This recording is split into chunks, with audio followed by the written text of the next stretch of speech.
Meanwhile, this Saturday is National Mini Golf Day for those of you looking for something really to celebrate. But if you haven't played mini golf in years, you might be shocked to see how this game has changed dramatically. And that's due in large part to technology and growing national chain Puttshack. And we are thrilled to discuss it with the CEO of Puttshack, Joe Vranken, who is also the former CEO of Topgolf. Good to see you, sir. Topgolf, as many of you know, people credit for actually driving up participation in the game as a whole. And I want to ask you about that first, Joe. How do you feel Topgolf actually helped the game evolve and help participation, something we've never seen in pro sports? Yeah, well, thanks for having me, Dave. Yeah, I think the great thing about what Topgolf created within the sport, if you look at the traditional on-course game, there's a lot of barriers if you've never played the game, right? You don't know the rules. You have to play fast enough. You have to have a lot of equipment. You really can only play during the daytime. And Topgolf removed all of that and created a fun, easy, accessible way to be introduced into the, kind of traditional game of golf, and then wrapped it around a great social entertainment experience. And I think that opened up a whole new audience of people who came in and then felt a little bit more comfortable going out into a traditional golf course and trying it. It's just remarkable how it has really opened up the game to so many others. I think you're seeing Home Run Dugout and a lot of different chains try to do that with professional sports, pickleball certainly included. But for those that have not visited Puttshack, can you tell us how different it is from the game that at least we grew up with? I remember that rubber mallet putter carrying around the scorecard and the little awkward pencil, and we might get lucky to have a windmill hole. How different is Puttshack? Puttshack is very different. You will not find any windmills or pirate ships within a Puttshack location. So what really we've been able to create is reinvent a game that hasn't changed in 100 years, similar to how we were just talking about how do you, change the game of traditional golf and introduce it differently.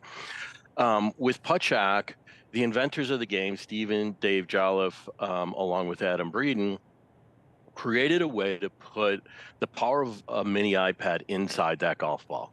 And so now it does automatic scoring for you. We've designed all of the holes for our core demographic, which is that 21 to 39-year-old. So you have a beer pong hole, you have a roulette hole, a trivia pursuit hole. And then we've changed the way the scoring works. So you're now trying to get the highest score possible as the lowest score possible. And then I think the key is we've created it really for an adult audience.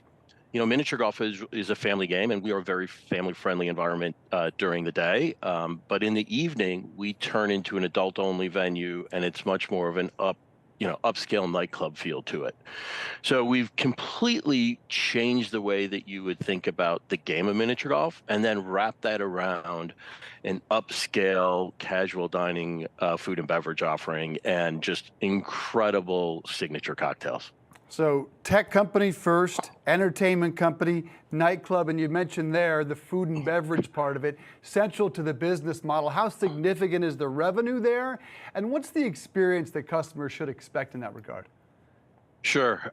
So the food and beverage is equally important to us as creating this incredibly fun game. And so as part of the business itself, it represents about 56 to 58% of our revenue. So as a standalone kind of restaurant operation, our typical venue will do between $7 and $12 million of food and beverage on an annual basis. So it's a huge F&B operation. Our venues will typically have between 350 and 400,000 visitors. So they're incredibly popular, and actually operating an F&B operation when on a Saturday you could have 2,000 people in the door our team does a great job in how they execute that. And really our goal is when people walk in for the first time to just absolutely wow them with the entire experience. And that's what we're created, a sport that's really creates a whole experience around it. They say that imitation is the sincerest form of flattery, and now Tiger Woods and Rory McIlroy both have their own mini golf / putting franchises. Does a rising tide lift all boats here? And also, is there any plans to take Putt Shack outside? Yeah, yeah. So listen, anybody playing the game of golf in whatever form that is, we think is great. Our focus is really how do we differentiate putt shack, and the great thing is we own a patent around the automatic scoring, right? So you're never walking around with a scorecard anymore. The game is scored for you automatically. You can be completely immersed within the people that you are there enjoying the game with. And nobody else in the world can do that. So it's one of our competitive advantages. We think the food and beverage is another one because of the huge focus we put on it. But from our view, anything that brings people out to play and have social entertainment experience, we just think is good for everybody within the space. As it relates to going outdoors, having been at Topgolf and dealing with snow, ice, leaves, rodents, I really enjoy the fact that we're indoors, and a typical location has 4 9-hole courses. So it's great actually being indoors in many ways. Real quickly, Dave & Buster's announced some plans to allow wagering on arcade games. It's gotten a lot of pushback. Is that something you have considered? It is something we thought of at kind of a high level. We haven't really done anything around that yet. And really our core focus, we've been growing so rapidly. We now have 18 locations in the US. We've opened 14 locations in the last 36 months. So we've really had our hands full on keeping the most important thing, which is delivering a great guest experience. But I think at some point down the line, we'll take a look and say, does that make sense for us? Interesting. All right. Our thanks to Joe Vranken, CEO of Putt Shack. Look forward to visiting, sir. Thanks so much.